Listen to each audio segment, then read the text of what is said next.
بہرحال حقائق کو بھی تسلیم کرنا چاہیے۔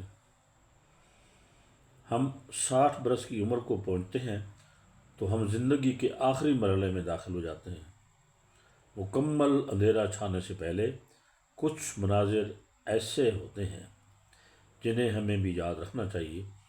اگر ہم انہیں یاد رکھیں گے تو ذہنی طور پر تیار ہوں گے اور گھبرائیں گے نہیں۔ پہلا منظر، آپ کے ساتھ کم لوگ ہوں گے۔ آپ کے بزرگ، آپ کے والدین، آپ کے دادا دادی اکثر اس دنیا سے جا چکے ہوں گے۔ آپ کے ہم عمر اپنی ہی پریشانیوں میں الجھے ہوئی ہوں گے۔ نئی نسل اپنی زندگی میں مصروف ہوگی، حتیٰ کہ آپ کا شریک حیات بھی آپ سے پہلے جا سکتا ہے یا جا سکتی ہے۔ آپ کے دن لمبے اور تنہا ہو سکتے ہیں۔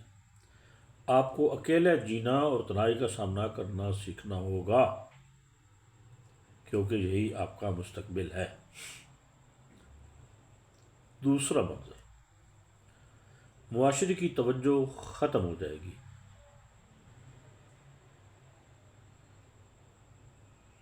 چاہے آپ کا ماضی کتنا ہی شاندار کیوں نہ ہو، کتنی ہی آپ معروف کیوں نہ رہے ہوں،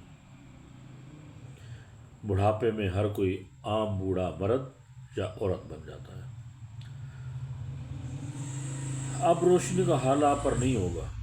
آپ کو چپ چاپ ایک طرف کھڑے ہو کر نئی نسل کی کامیابی اور جوش کو سراہنا سیکھنا ہوگا، بغیر حسد و شکایت کے ان کی تعریف کرنی ہوگی، اب چاہیں یا نہ چاہیں۔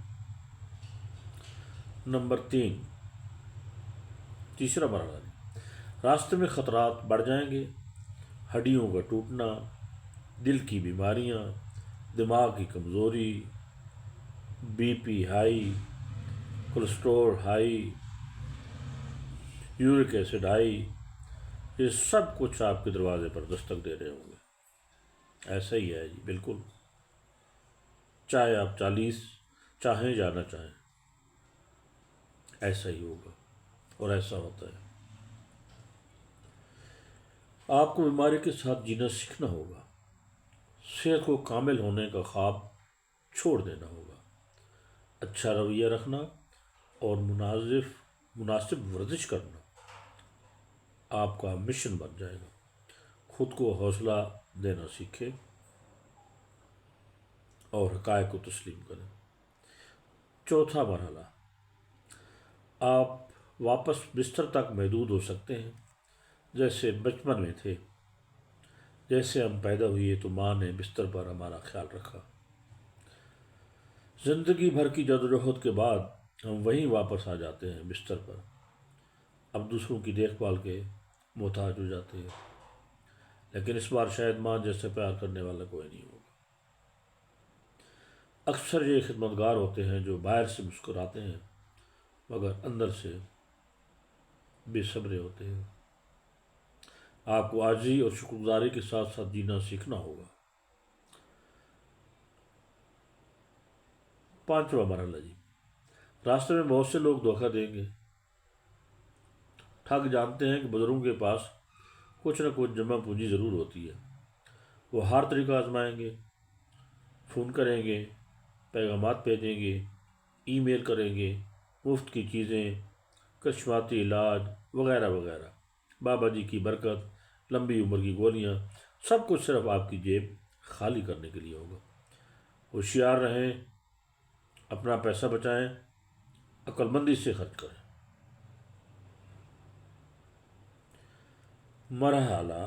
چھٹا مرحلہ جی، اپنے شریک اعزاز یا قریبی ساتھی کے ساتھ نرمی سے پیش آئیں، نرمی سے بات کریں، محبت سے خیال رکھیں، خاص طور پر اپنے شریک اعزاز کا، اگرچہ کہ ان دنوں میں اس قسم کا رویہ رکھنا بہت مشکل ہوتا ہے، لیکن رکھنا پڑے گا۔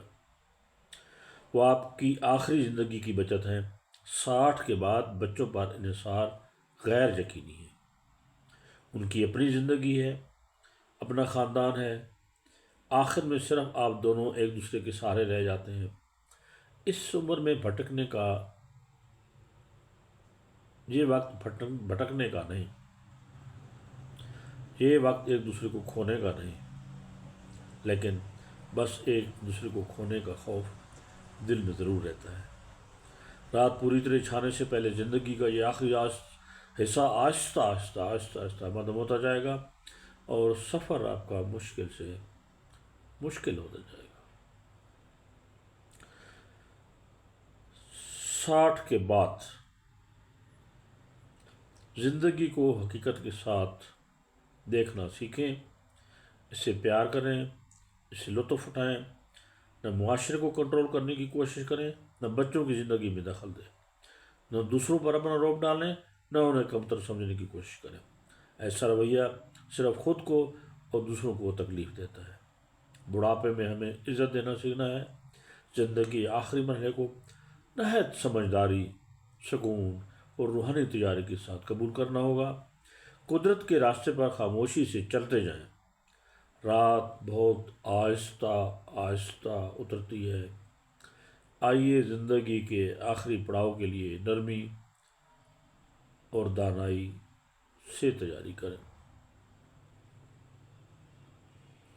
باتیں ساری حق صحیح ہیں، واقعی یہ مراحل آپ کی زندگی میں آئیں گے۔ جب انسان بڑا ہو جاتا ہے، عمر زیادہ ہو جاتی ہے، تو کچھ اس میں چڑچڑاپن بھی آ جاتا ہے، کچھ بی پی وغیرہ وغیرہ کی صورت میں اس سے غصہ بڑا جلدی آ جاتا ہے۔